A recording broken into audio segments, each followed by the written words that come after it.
शुभोदय students और parents, आप सबको मेरा शुभ नमस्कार।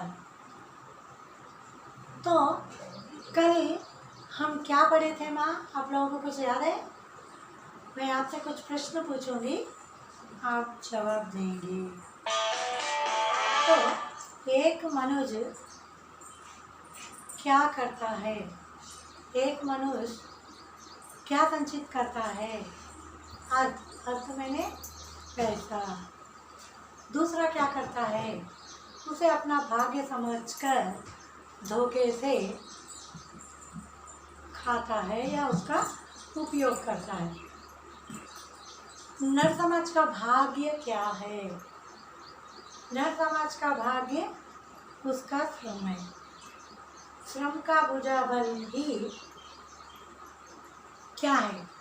मनुष्य की ताकत। किसके सम्मुख प्रकृति झुक जाती है?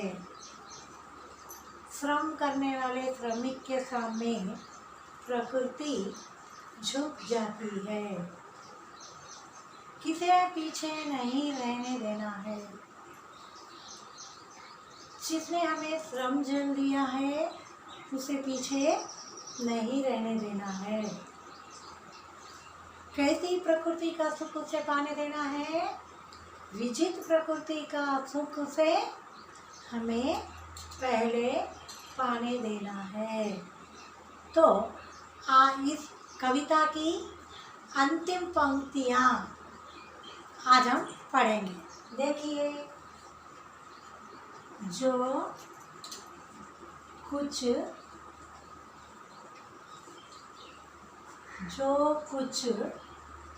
न्यस्त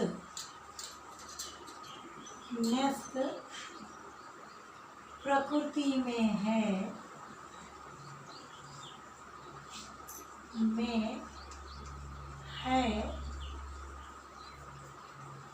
वह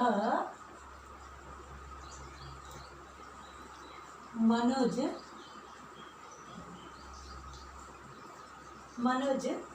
मात्र का धन है। ठीक है, तो धर्मराज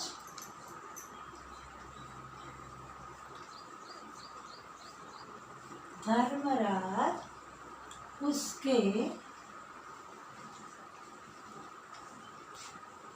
कण कण का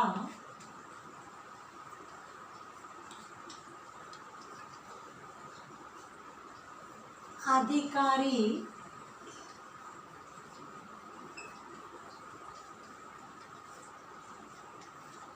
जन है। तो आपको समझ आ रहा क्या? जो कुछ न्यस्त प्रकृति में है। न्यस्त मैंने धरा हुआ या रखा हुआ। ठीक है, धरा हुआ प्योर हिंदी वर्ड है। धरा का अर्थ धरती भी होता, इसलिए आप लोग कंफ्यूज होंगे। इसलिए देखिए, न्यस्त का अर्थ क्या है यहाँ पर? रखा हुआ। मनुष्य देख रहे हैं आप लोग? हाँ, मनुष्य का अर्थ क्या है यहाँ पर? मनुष्य। मात्र मैंने केवल।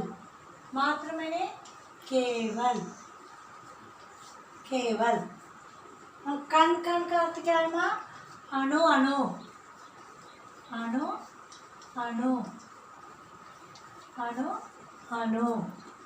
हाँ, जन मैंने प्रजा, लोग, कोई भी हो। तो इस कविता में उन्होंने यह बताया है कि, तो देखो माँ, यहाँ पर क्या है? इसका अर्थ देखो, नेक्स्ट मैंने रखा हुआ, मैंने केप्ट। तो क्या हो गया यहाँ पे? धर्मराज उसके कण कण के अधिकारी के बारे में बताया। धर्मराज कौन है? ये धर्मराज मालूम है क्या? धर्मराज मैंने धर्म करने वाला नहीं। धर्मराज कौरव पांडव पहचानते ना महाभारत में? ये कविता हमारी महाभारत युद्ध कुरुक्षेत्र काव्य से ली गई है। उस कुरुक्षेत्र में पांडव पुत्र का पहला पुत्र धर्मराज, ये वही है धर्मराज। तो यहाँ पर क्या है, बताया जा रहा है कि जिस व्यक्ति ने हमें श्रम जल दिया, यानी सफलता पाने के लिए मेहनत किया, उसे आप कभी भी पीछे मत रहने दो। श्रम करने वाले को सुख क्या है, सुख से वंचित नहीं करना है। जीती हुई प्रकृति से पहले उसे सुख पाने देना है। हे धर्मराज, यहाँ पर भीष्म पितामह कह रहे हैं, हे धर्मराज, भगवान ने जो कुछ इस प्रकृति में दिया है वह सब मानवों की संपत्ति है। इस पृथ्वी के प्रत्येक कण पर हर मानव का अधिकार है। तो देखिए माँ, यहाँ पर आप लोग, यहाँ पे क्या है, जो कुछ नित्य प्रकृति मैंने जो रखी हुई प्रकृति है, कुदरती रूप से ईश्वर की बनी हुई प्रकृति है, उस प्रकृति पे मानव मात्र का, खाली केवल मात्र का ही हक है। यानी मानव की प्रकृति है कि पर सबकी क्या है, पहुँच है। मैंने जैसे पर्वत, पहाड़, नदी, नाले, ये सब पर हर एक मानव का हक है। तो धर्मराज से कहते हैं कि हर अणु पर हर व्यक्ति का, हर लोग का, हर प्रजा का हक है, उसको ही तुम पहले पाने दो। तो पाठ से संबंधित आपको आपकी पाठ्य पुस्तक में दिया हुआ वाक्यांश या फिर भाषा की बात कही जाती है, आपको थोड़े में बताऊंगी। तो देखिए, पर्यायवाची, पर्यायवाची, पर्यायवाची, पर्यायवाची मैंने धन, मैंने दौलत, दौलत, संपत्ति, संपत्ति, अर्थ। आपके पाठ में अर्थ आया ना, तो ये अर्थ, अर्थ मैंने पैसा, श्रम, श्रम मैंने मेहनत और परिश्रम, मेहनत और परिश्रम। जल, श्रम जल आया ना, जल का अर्थ क्या हो गया यहाँ, पानी और नीर, अमृत, अमृत बहुत कुछ है। नभ, नभ आकाश, नभ जलज, जलद, कई है। अब यहाँ पे विलोम में देखो, विलोम शब्द में देखो, पाप, पुण्य, सुख, दुख, सुख दुख, भाग्य। माँ, भाग्य को हम अभाग्य बोल के सेकेंड लैंग्वेज हिंदी वाले लिख सकते हैं, मगर भाग्य का दुर्भाग्य भी आता, दुर्भाग्य है ना, इसको अभाग्य भी लिखे तो ठीक है। सम्मुख, सम्मुख मैंने सामने, सामने बोले तो पीछे आता, सम्मुख, सम्मुख का विलोम क्या लेते हैं हम लोग, विमुख, विमुख मैंने पीछे, विमुख का क्या है, पीछे। विजित मैंने जीती हुई, विजित मैंने हार, विजित मैंने जीती हुई हार। सफल, ये विफल, ये विफल। समझ आया क्या आप लोगों को? धन, दौलत, संपत्ति, अर्थ, श्रम, मेहनत, परिश्रम, जल, पानी, नीर, नभ, आकाश, नभ। ये सब क्या है? यहाँ पर गगन भी लिख सकते हैं हम लोग। नभ दिया ना उन्हों, तो हम यहाँ गगन भी लिख सकते हैं। तो उसी तरह विलोम शब्द देखिए, पाप, पुण्य, सुख, दुख, भाग्य, दुर्भाग्य या अभाग्य भी लिख सकते हैं। सम्मुख, विमुख, विजित, हार, सफल, विफल। आपको समझ आया क्या ये?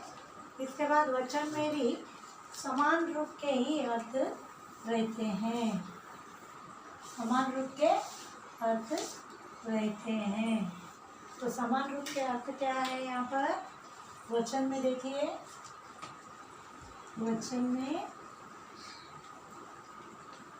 में क्या है? मनुष्य, यहाँ पर मनुष्य,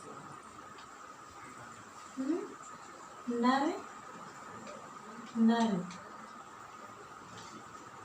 कपड़ा, कपड़े, पूंजी, पूंजियाँ। समझ आ रहा क्या हमारे आपको? पूंजियाँ। और मजदूर,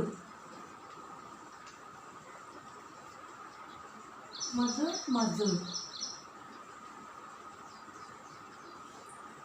ठीक है। कविताएं, सफलताएं, ऐसे अनेक आपको आपके पुस्तक में देखने पर आपको समझ आएगा। ठीक है। तो यहाँ पर देखिए, भाववाचक संज्ञा में भाव बदलिए बोल के आता आपको। भाववाचक संज्ञा शब्द का भाव मैंने गुण। क्या है भाववाचक संज्ञा में? जैसे मनुष्य से क्या बनता हुआ? मनुष्यता। पशु से पशुता। मजदूर से मजदूरी। मजदूर से क्या बना? मजदूरी।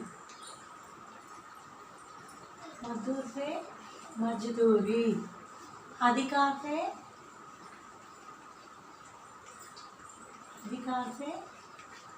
अधिकारी।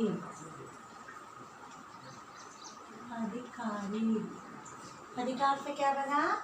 अधिकारी। अर्थ से क्या बना? आर्थिक। है ना? ये सब आपकी कविताओं में आए हुए वर्ड है। भाग्य मैंने भाग्यवान। हाँ, ऐसे कई वर्ड हम लोग बना सकते हैं, जैसे श्रम, श्रमिक, समाज, सामाजिक, है ना? तो यहाँ पर आपके पाठ में जो दिया गया, आपको इसको आधारित मानकर हमें मानना है और समझना है। तो देखो, वचन में मनुष्य का मनुजी आएगा, नर का नरी आएगा, कपड़ा कपड़े, पूंजियाँ, मजदूर मजदूरी, और यहाँ पे भाववाचक में मनुष्य मनुष्यता, मजदूर मजदूरी, अधिकार अधिकारी, अर्थ अर्थिक, भाग्य भाग्यवान। उसी तरह ये जो वर्ड है यहाँ पे कण, इसको हम पुनरुक्ति शब्द भी कह सकते हैं। पुनरुक्ति शब्द भी कह सकते हैं। पुनरुक्ति शब्द कह सकते हैं। तो ये कविता अगर आपको समझ आई है तो देखिए, आप भाग्य और कर्म में किसे महान या श्रेष्ठ मानते हैं? क्यों? तो मैं समझा रही हूँ, आप लोग एक बार ध्यान देकर देखिए। भाग्य आपकी मर्जी पर है ये। आप या तो कर्म को महान बोल सकते हैं या भाग्य को। तो देखिए, मैं बता रही हूँ, भाग्य और कर्म में मैं अपने कर्म को ही श्रेष्ठ मानती हूँ। क्योंकि कविता में कवि ने बताया कि जो व्यक्ति श्रम करता है उसे सफलता मिलती है। तो मेरा मानना है कि जो व्यक्ति श्रमिक है उसे सफलता जरूर मिलती है। धन्यवाद।